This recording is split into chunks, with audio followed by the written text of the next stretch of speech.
Hey guys! Welcome back sa channel natin. Kung bago ka dito, ako si Kuya Will at dito sa channel, nagsha-share tayo ng mga kwento na swak sa puso, lalo na yung mga tunay at relatable na boys love stories.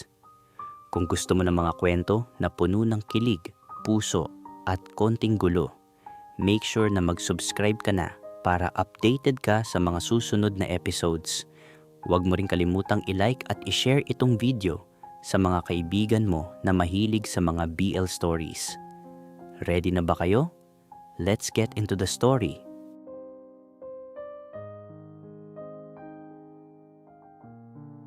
Kuya Will, magandang gabi. Matagal na akong nakikinig ang programa mo, pero ngayon lang ako nagkaroon ng lakas ng loob na sumulat. Hindi ko alam kung paano ko sisimulan to, pero gusto ko lang mailabas. Siguro kasi hanggang ngayon, naguguluhan pa rin ako sa sarili ko. Ako nga pala si Jake, 27 taong gulang. Nagtatrabaho ako sa isang bangko sa Makati. Regular ang buhay ko. Trabaho, bahay, minsan gym. May girlfriend ako, si Diane.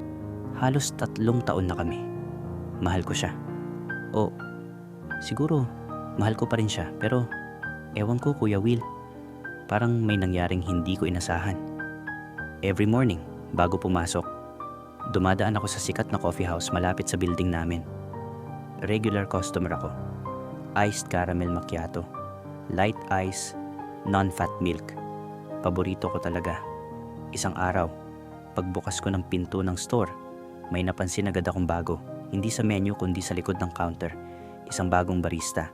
Matangkad, makinis, buo ang katawan parang gym rat. Maamo ang muka pero may lalim ang tingin. Tapos, yung pants niya, Kuya Will. Alam mo yung tipong hapit na hapit? Suot niyang slacks na manipis ang tela. At sa bawat hakbang niya sa harap ng counter, malinaw ang hubog ng kanyang pagkalalaki.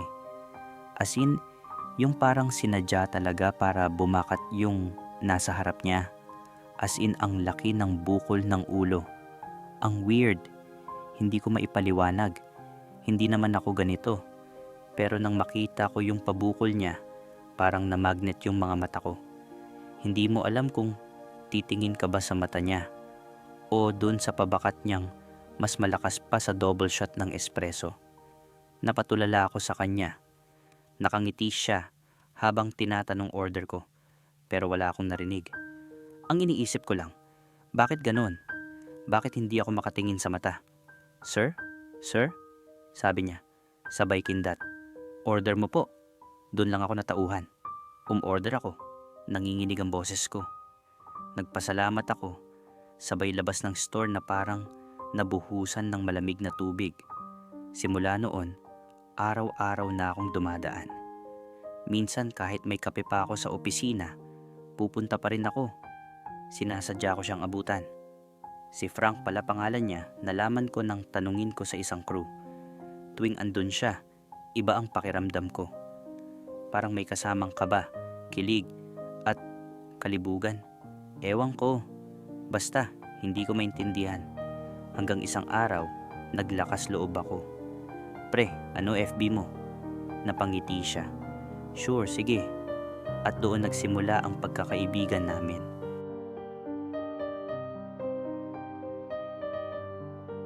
Kuya Will, pagkatapos kong makuha ang FB ni Frank, halos gabi-gabi na kaming nagchat-chat. Wala pang mali siya noong una.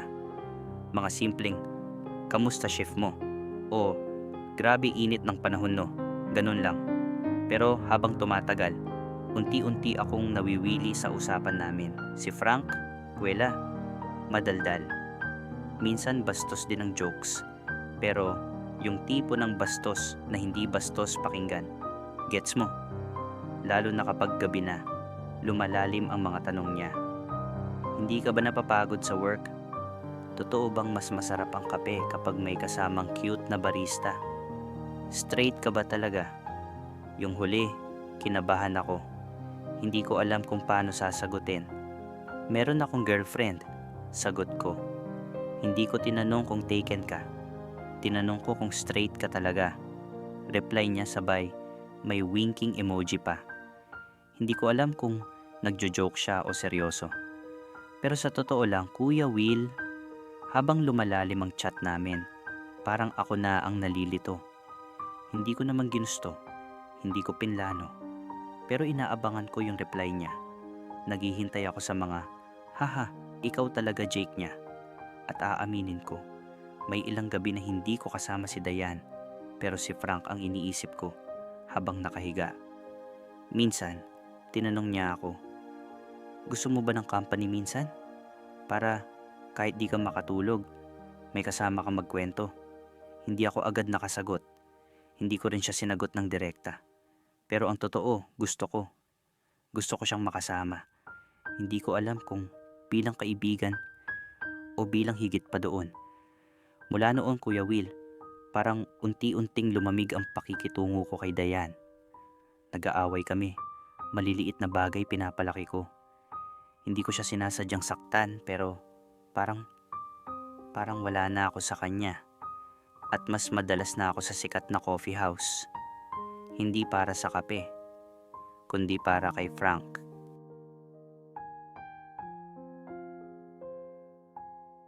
Isang Sabado ng gabi, nag-message si Frank. Wala akong pasok bukas. Gusto mo inuman lang tayo? Chill lang. Tara? Hindi ko alam kung bakit ako agad pumayag.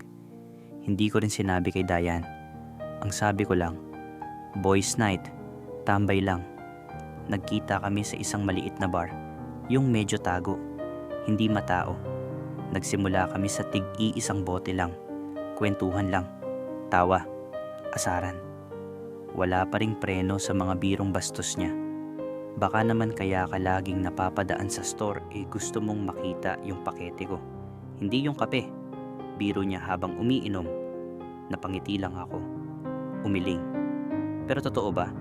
Oo. Pero ayokong aminin. Ayokong umamin. Lumalim na ang gabi. Tapos umorder pa kami ng beer. Hindi na namin namalayan. Lasing na kami pareho. Yung tipong hindi na maayos ang pagsasalita pero malinaw pa rin ang pakiramdam. Bigla siyang tumahimik. Tinitigan ako. Jake, sabi niya, men, tingin mo, ako yung dahilan kaya parang di ka na masaya sa girlfriend mo. Parang may tumibok ng malakas sa dibdib ko. Hindi ako agad nakasagot. Pero bago ko pa maisip ang isasagot ko, tumayo siya, lumapit sa akin, at bigla niya akong hinalikan. Hindi rin bastos, bagkus, banayad, mainit. Nakakagulat pero hindi ko siya tinulak. Hindi ko siya tinulak, Kuya Will. Sa halip, pumikit ako at gumanti. Ilang saglit lang, huminto siya.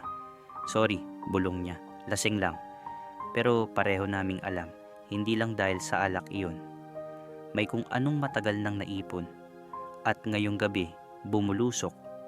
Nang gabing iyon, hindi lang halik ang nangyari. Nagising akong hubad. Sa may bandang tabing ilaw. Sa kabilang kama si Frank. Wala kaming imikan. Tahimik ang paligid, pero maingay ang loob ko. Ano to? Bakit hindi ako nagsisisi? At bakit gustong gusto ko siyang yakapin ulit?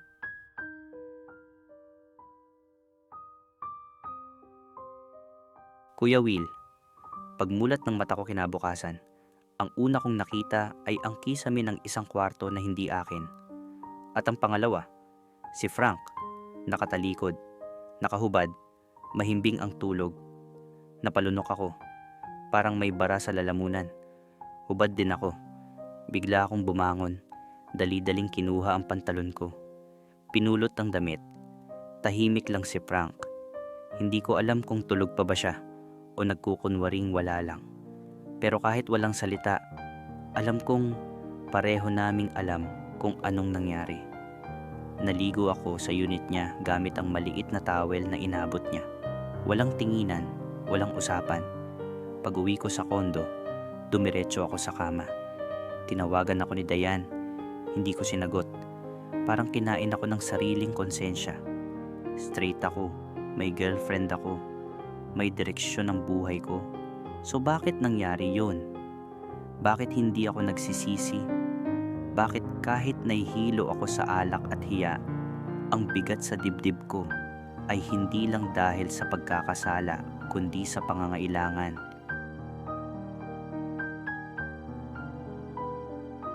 Kuya Will, hindi ko sinasadya, pero sa gitna ng katahimikan sa unit ko, binalikan ko lahat. Yung pag-angat ni Frank ng mukha niya matapos akong halikan. Yung tanong sa mga mata niya kung okay lang ba yung ginawa niya. At ako, hindi ako nagsalita. Hindi ako umatras. Sa halip, ako pa ang humawak sa batok niya at muling hinila palapit. Naghalikan kami. Tila sinusukat kung hanggang saan kami pwedeng umabot. Hanggang sa hindi na kailangan ng tanong, dinala niya ako sa kama. Hinubad ang suot kong shirt. Hinipo ang bawat sulok ng katawan kong dati. Si Diane lang ang nakakagalaw. Pero ibang klaseng init ang dala ng mga haplos ni Frank. Tahimik kami, walang dirty talk. Parang hindi ito bastos. Parang paglalapit ng dalawang taong matagal nang nagtitimpi. Ramdam ko ang tibok ng puso niya sa dibdib ko. At ramdam ko rin yung pagtanggap. Hindi niya ako pinilit, pero pinaramdam niyang ligtas ako sa bisig niya. Sa unang pagkakataon, may lalaking nakayakap sa akin habang nakapikit ako. At sa gabing iyon, hindi ko ito tinanggihan. Hindi ako lasing sa alak, Kuya Will. Lasing ako sa kanya. Kinabukasan, iba ang pakiramdam ko. Para akong nabangga ng sasakyan. Hindi dahil sa sakit ng ulo o katawan, kundi dahil sa dami ng iniisip. Pinilit kong iwasan si Frank. Sa sikat na coffee house, dumadaan pa rin ako pero hindi na ako lumalapit. Parang ang bait niya. Yung klase ng tao na gusto mong lapitan, pero takot kang masaktan. Si Diana naman, nakapansin. Bakit parang malayo ka sa akin lately? Tanong niya minsan habang nagkakape kami sa bahay. Hindi ko masagot. Paano ko sasabihin na may mga lihim akong tinatago? Na may isa akong kaibigan o higit pa na paulit-ulit sumisilip sa isip ko. Ngunit isang araw, nag-text si Frank. Tara, kape tayo ulit. May gusto akong sabihin. Hindi ko alam kung bakit pero pumayag ako. Sa pag-upo namin sa tabi ng bintana, tumingin siya ng diretso sa akin. Jake, hindi mo kailangang itago ang sarili mo sa akin. Alam kong iba ka at okay lang yan. Napatingin ako sa kanya. Parang nakikita niya yung bahagi ko na kahit ako mismo natatakot tanggapin. Hindi ko alam kung ano ang nangyayari sa akin, sabi ko. Ngumiti siya. Hindi mo kailangang malaman agad. Isa-isa lang natin yan. Ako ang kasama mo.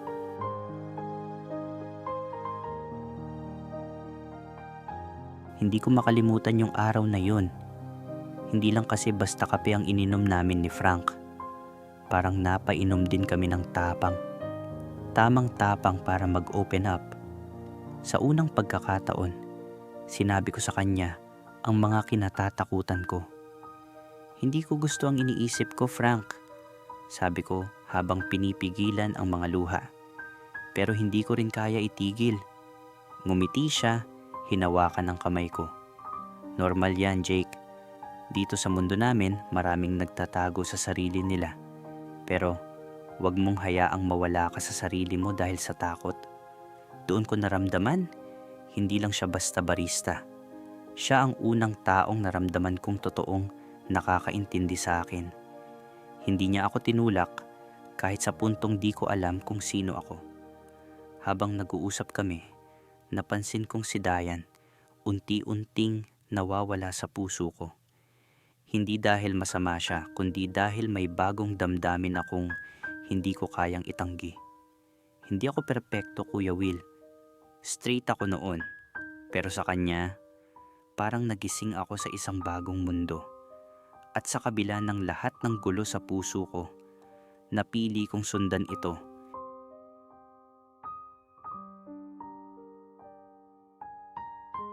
Alam mo, Kuya Will, may mga gabi na parang hinahamon ka ng tadhana.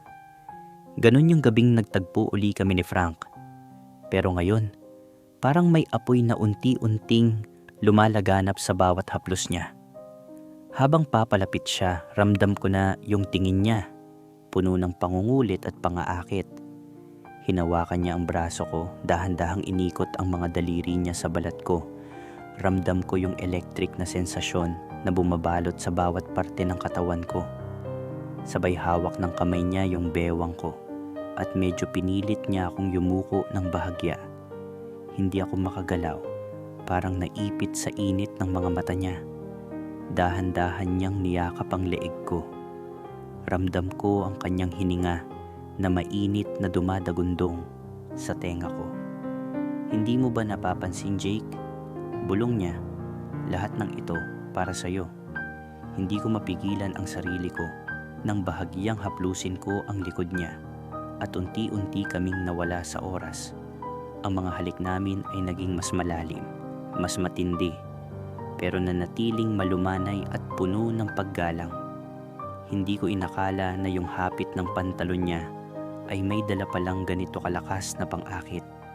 Sabay kaming huminga ng mabagal, ramdam ang init ng katawan namin na nagtatagpo sa dilim ng gabi. Alam kong bago ito para sa akin, pero sa gabing iyon, pinili kong sundan ang damdamin kahit pa saan man kami dalhin nito.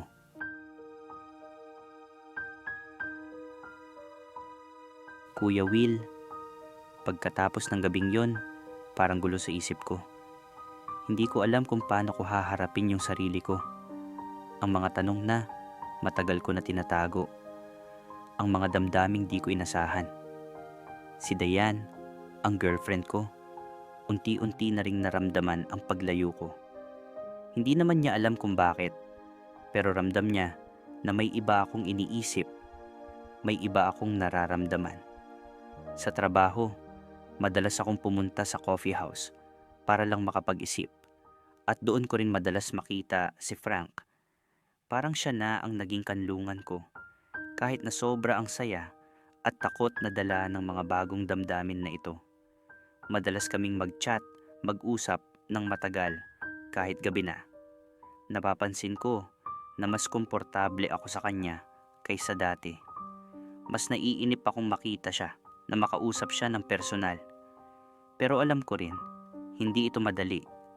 May mga gabi na nag-iisip ako kung tama ba to, kung magiging masaya ba talaga ako, kung susubukan ko itong bagong daan na ito. Pero sa puso ko, ramdam ko na kahit mahirap, may katotohanan dito. Hindi na ako makapagtago ng sarili ko at ayokong maging isang taong may lihim na kailanman ay hindi ko kayang ipaglaban.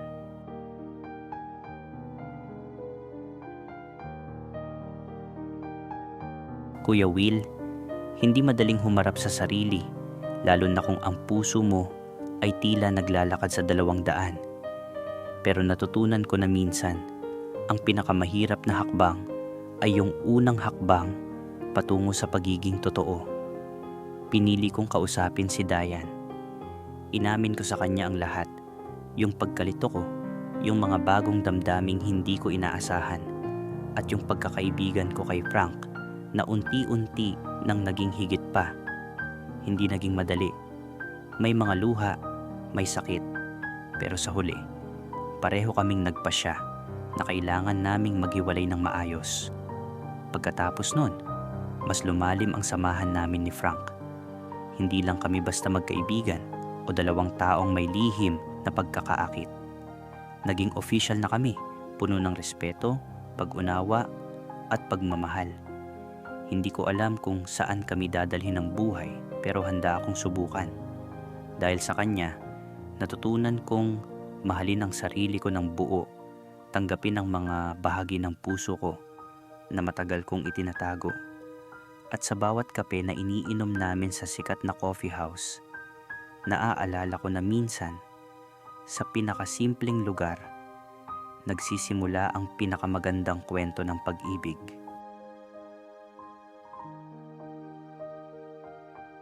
Thank you so much sa pakikinig, guys. Sana nagustuhan nyo ang kwento ni Jake at Frank. Kung gusto nyo pa ng ganitong klaseng mga kwento, huwag kalimutang mag-like, mag-share at mag-subscribe dito sa channel para hindi nyo ma-miss ang mga susunod na parts. Comment nyo rin sa baba kung ano ang feeling nyo sa kwento. O kung gusto nyo ng ibang klase ng BL story na i-share namin. Lagi nyong tandaan, dito sa channel, open tayo sa mga tunay at makatotohanang kwento ng pag-ibig. Hanggang sa muli, mga besh, ingat kayo palagi.